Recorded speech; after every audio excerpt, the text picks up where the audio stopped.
This morning, President Trump is putting pressure on world leaders, sharing private messages online about his push to acquire Greenland. It's time for the Streamline, everything you need to know in 10 minutes or less. Overnight, Trump posted on social media a text from the NATO Secretary General. It says he is, quote, committed to finding a way forward on Greenland. Trump said that the two have now agreed to a meeting. Right now, the Danish military is moving more troops to the territory. 8 NATO countries, including France, Germany, and the UK, are also moving forces there as a show of support. Over the weekend, Trump threatened new tariffs on those countries, 10% in February and then up to 25% in June until a deal is reached for, quote, the purchase of Greenland. The president of the European Commission hit back at Trump's threat this morning. The proposed additional tariffs are a mistake, especially between long-standing allies. The European Union and the United States have agreed to a trade deal last July. And in politics, as in business, a deal is a deal. Trump claims Greenland is needed for U.S. national security. And Trump also posted a screenshot last night of a message reportedly from French President Emmanuel Macron. The message makes reference to being, quote, totally in line on Syria and how they can, quote, do great things on Iran. It also questions Trump's stance on annexing Greenland. CNN has not confirmed that the message came from Macron. Macron has recently blasted Trump's threat of tariffs over Greenland as unacceptable. As markets open today, some investors seem nervous about potential new tariffs. Pre-trades, bond yields, and global exchanges all down this morning. This is the first day U.S. markets are operating since Trump threatened European nations with new tariffs, but the markets overall seem less shaken when you compare it to Trump's so-called Liberation Day, April last year. Stocks plummeted in the days following that.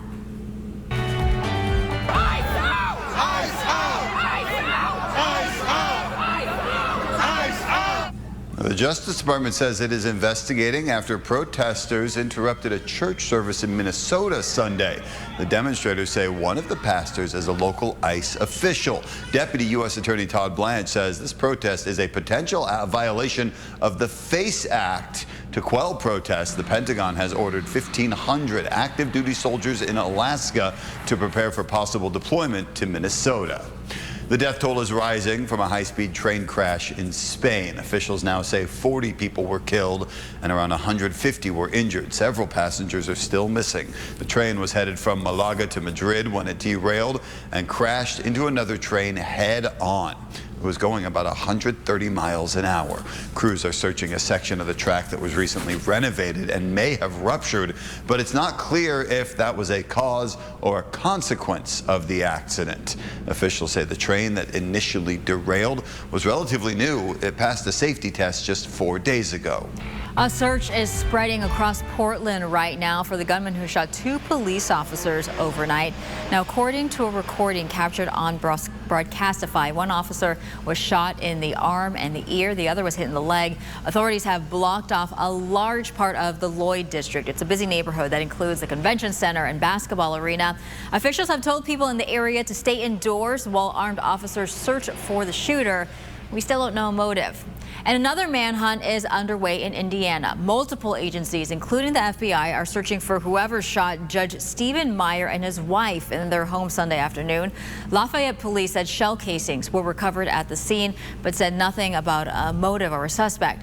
According to police dispatch, a caller told police a man came to the couple's door, said he found their dog outside, and then shot through the door. The judge was hit in the arm. His wife was shot in the hip. At last check, both are stable. The mayor of Lafayette said every available resource is being used to apprehend the shooter. Supreme Court is hearing a case today that could reshape certain gun rights. It challenges a Hawaiian law that bans people from carrying firearms onto private property that's open to the public. So that would include areas like malls, bars, and private beaches. An owner would have to give verbal or written permission to carry a gun. The people challenging the law say it's too restrictive, and it defies a 2022 High Court order ruling establishing the right to bear arms outside the home. Hawaii argues the law meets the requirements and doesn't touch the Second Amendment. The outcome could affect gun regulations in 4 other states, including New York, New Jersey, Maryland, and here in California. Ending up at a pet hospital like this isn't just stressful, it can be expensive. But there are insurance policies out there that can help protect your wallet. Each day is different at the San Carlos Animal Hospital.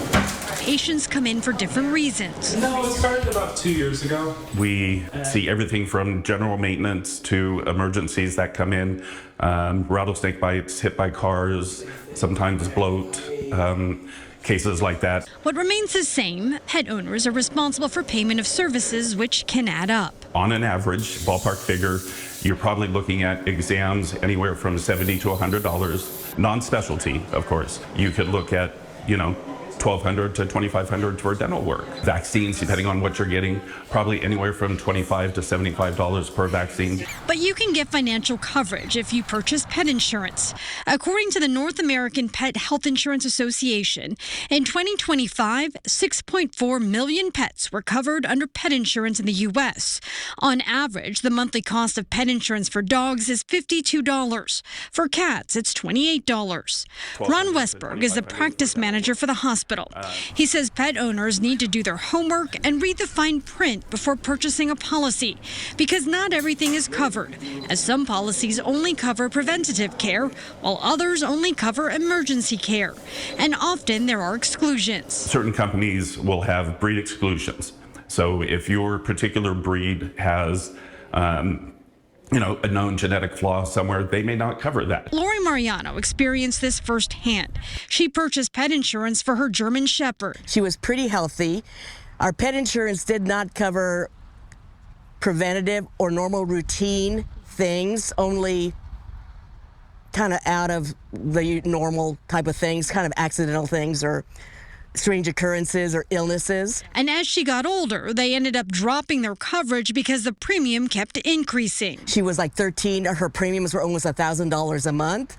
And we thought, well, we couldn't afford it. And that was around the time we needed some extra care for her, and we didn't have it. So in the end, it wasn't as helpful as we had hoped it would be. Maybe it was the pet insurance we had. Ron says while many vets don't offer payment plans, pet owners can look into certain credit cards that can specifically be used for pets. Marie Cornell, ABC 10 News.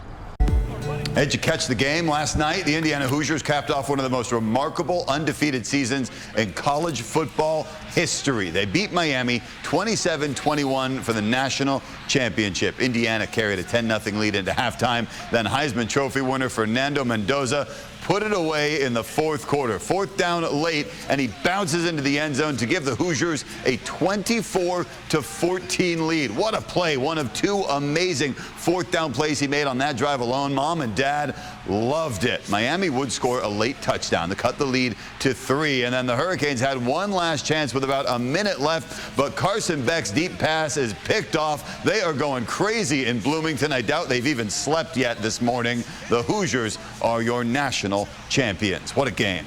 Back here in California, a group of quick-thinking neighbors and a UPS driver saved a 100-year-old woman from a kitchen fire. It started Thursday in Santa Ana. The neighbors saw smoke and ran to her door. When she wouldn't come out, they asked a UPS driver for help. The fire department says the driver picked the woman up and carried her out of the home.